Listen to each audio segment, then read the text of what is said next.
राजमहल, जो अपने भूतिया किस्सों और रहस्यमय घटनाओं के लिए प्रसिद्ध था, उस पर आजकल बहुत सारी बातें हो रही थी।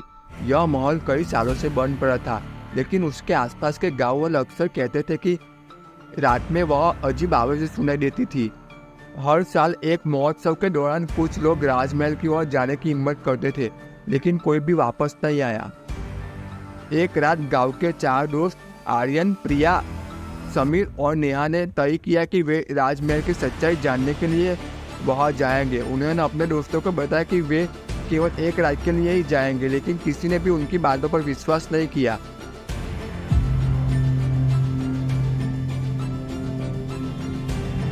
गांव के सभी लोग उन्हें चेतावनी देने लगे, लेकिन चारों दोस्तों ने अपनी हिम्मत नहीं हारने का फैसला किया। जैसे ही रात का अंधेरा छाने लगा, उन्होंने अपनी यात्रा शुरू कर दी। राजमहल तक पहुंचने में उन्हें करीब 1 घंटा लगा, और जब वे वहां पहुंचे तो देखा कि महल का दरवाजा हल्का सा खुला था। आर्यन ने कहा, क्या तुम लोग तैयार हो? प्रिया और नेहा ने एक दूसरे को देखा, लेकिन समीर ने उत्साह से दरवाजा खोल दिया। जैसे ही उन्होंने अंदर कदम रखा, महल के अंदर एक ठंडी हवा का झोंका आया। महल की दीवारों पर पुरानी पेंटिंग थी, जो मानो उन्हें ही देख रही थी।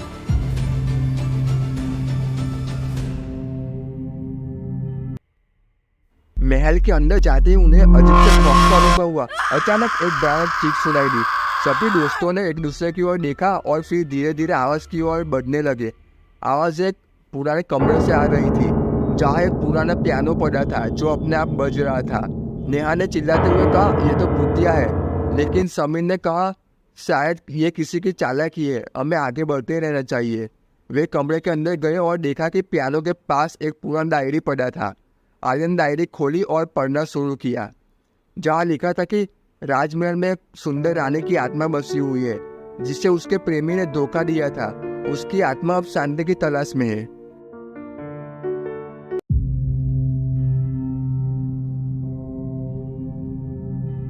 जैसे ही आर्यन ने शब्द पढ़े, अचानक महल की रोशनी कम हो गई। कमरे में एक ठंडी हवा चली और दीवारों पर अंधेरे में एक साया दिखा। सभी दोस्तों ने एक दूसरे को देखा और डर गए। प्रिया चिल्लाई और कहा, हमें यहाँ से भागना चाहिए, लेकिन तभी उन्होंने देखा कि दरवाजा बंद हो गया था। समीर ने हिम्मत जुटाते हुए कहा, हमें इस आत्मा की कहानी जाननी होगी, शायद तभी हम बच सकते हैं।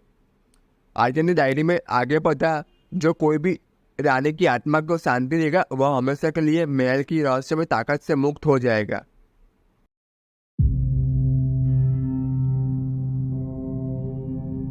चारों दोस्तों ने फैसला किया कि उन्हें रानी की आत्मा का सामना करना होगा। वे महल के आंगन में गए, जहाँ एक पुराना कुआं था। जैसे ही वो कुआं के पास पहुंचे, अचानक रानी की आत्मा सामने आई। रानी की आत्मा बेहद सुंदर थी, लेकिन उसके चेहरे पर गम और आंसू थे। उसने पूछा, क्यों आए हो यहाँ? आर्यन ने कहा, हम आपकी कहानी सुनना चाहते हैं, क्या हम आपकी मदद कर सकते हैं? रानी की आत्मा ने कहा, मेरे प्रेमी ने मुझे धोखा दिया और अब मैं शांति नहीं पा रही हूँ। अगर तुम मेरी प्रेम कहानी को जानोगे और उसे सुनाओगे तो मैं शांति पाऊंगी।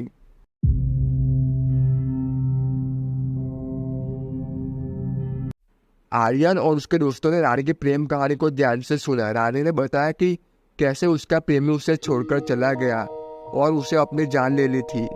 रानी की आत्मा को शांति देने के लिए उन्हें उसकी कहानी को लोगों के सामने प्रस्तुत करना होगा। अगर तुम मेरी कहानी को सुनाओगे तो मैं तुम्हें जाने दूंगी, ऐसा रानी ने कहा।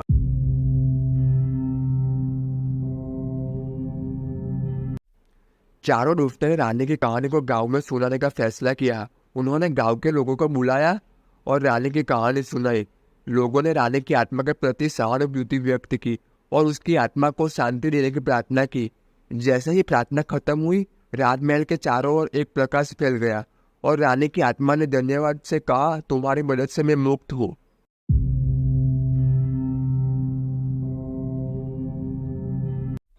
अचानक महल की दीवारें हिलने लगी और चारों दोस्तों ने महसूस किया कि वे महल से बाहर निकल रहे। जब वे बाहर आए तो उन्होंने देखा कि महल का रूप बदल रहा है। अब वह एक सुंदर महल बन गया था, जिसमें फूल, पेड़ और खुशबू बिखरी हुई थी। गांव के लोग यह देखकर दंग रह गए और उनकी आंखों में आंसू आ गए। क्या यह सच है? उन्होंने पूछा। आर्यन और उसके दोस्तों ने एक दूसरे की ओर देखा और कहा, हाँ, ये सच है।